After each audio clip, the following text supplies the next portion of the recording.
Right, nkulamusizzaako nnyo yonna gy'osinza obba ng'otuwuliriza webale kwekumira ku mayingo gano aga UG Updates TV. Tukakasa nti okola kyamaanyi nnyo okubanga ebbanga lyonna weekumidde ku mayingo gano n'ogenda mu maaso n'okuba ng'owuliriza ng'osharinga, olikinga, okomentinga. Ate mmwe abajja mu comment section mukolera ddala ekintu ekyenjawulo ennyo ekyensusso mmwe baganda bange. Simanyi ng'eki gye nnyinza beebazaamu okuggyako okubaweereza buli kadde.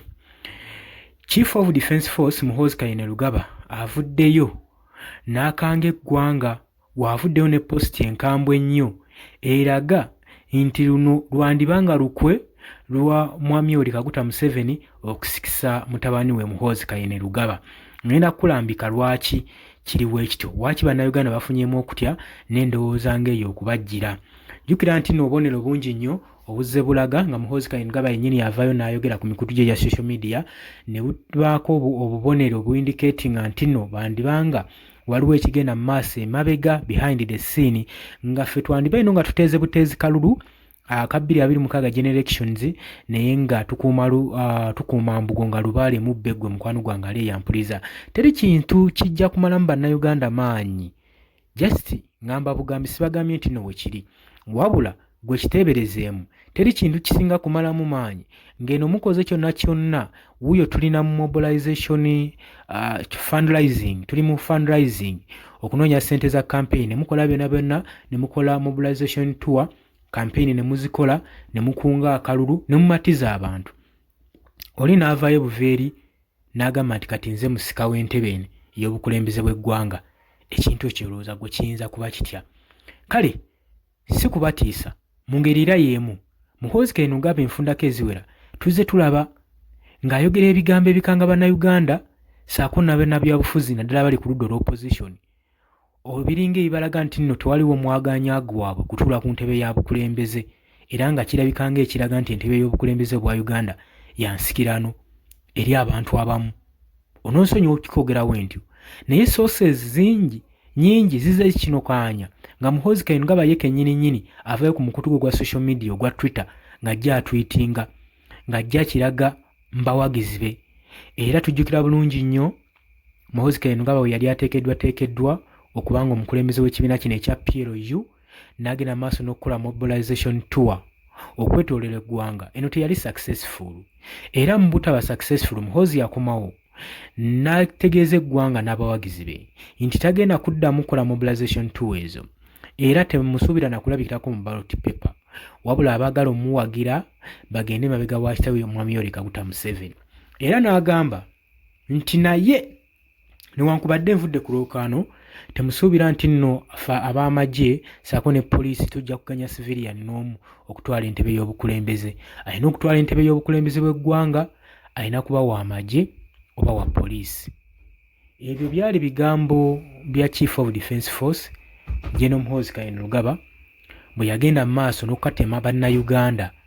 Newankubadde bannabyabufuzi bali ku ludda oluvuganya gavumenti baava ne beecwacwana, baavaayo ne ba breaking silence ku nsonga eno nga kibayitiriddeko, kubanga kino kyali tekivoola demokrasiya yekka wabula kyali kittattana n'ekitiibwa ne constitution ez'eggwanga Uganda gwe mukwano gwange ali eyampuliriza.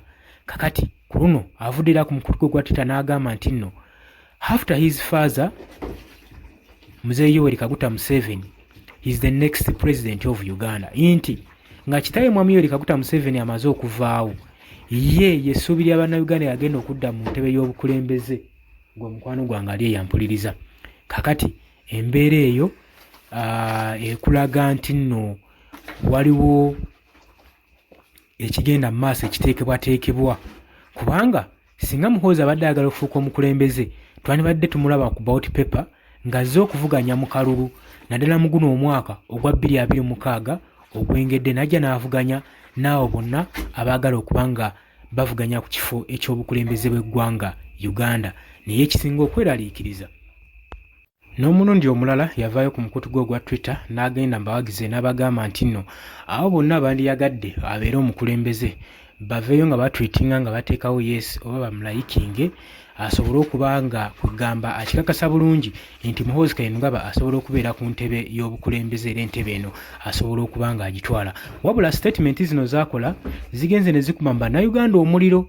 Kirabikanga Muhoozi Kainerugaba agenda mu maaso n'okirambika nti entebe y'eggwanga Uganda yandibanga yansikirano era nga ye tategese gitwala mu mirembe na kulonda na kuyita mu demokrasi wabula okujjako kugisikira ku kitaawe Mwami Yoweri Kaguta Museveni.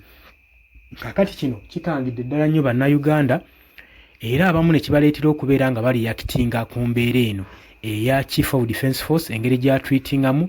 Njukira nti nno ebitongole bya human rights activists tebinnavaayo kubanga bikwata ku nsonga eno newankubadde bagyogerako bwogezi. Bo bannayuganda bagamba kino kisaanidde okuba nga kyogerwako kubanga kitatana demokrasiya w'eggwanga lyattu Uganda ssaako n'okutiisatiisa n'okumalamu amaanyi ababa bazze okwegatta mu kulonda okukontestinga ekifo ky'obukulembeze bw'eggwanga Uganda. So kitegeeza ki? Nti constitution y'eggwanga webibeera nga biriwo ebiti eyinza obba nga yakwatibwamu dda ng'era demokrasiya mu ggwanga lyattu Uganda takyalimu ng'era n'entebe y'obukulembeze oli asobola ogitwala just olw'ogisikira obusikizi nga tayise mu demokrasiya na nteekateeka.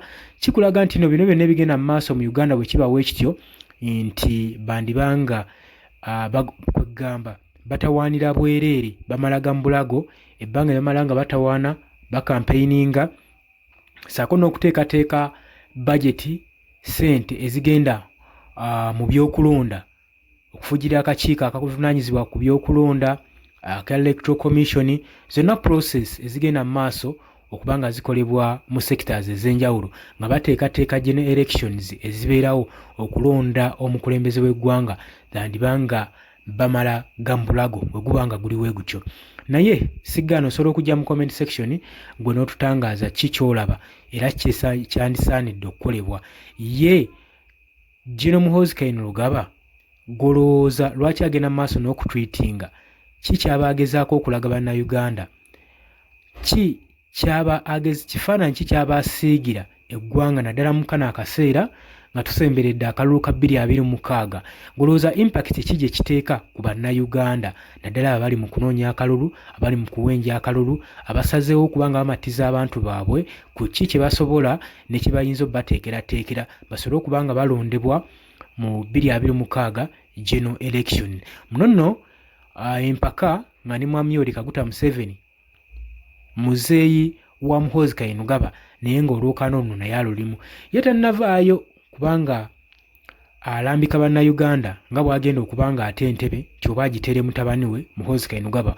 Wabula omutabani yavuddeyo ennyo nga yeesunga entebe eno ekiraliikiriza ennyo eggwanga. Obadde oli ku Yugi Updates TV kosinza obba ng'otuwuliriza gw'atannatweyungako kirira wansi waliwo ekigambo subscribe kikooneko obeere ng'otwegattaka. Bali mu diaspora mbatumiddeko nnyo mwebale kwekumira ku mayengo gano.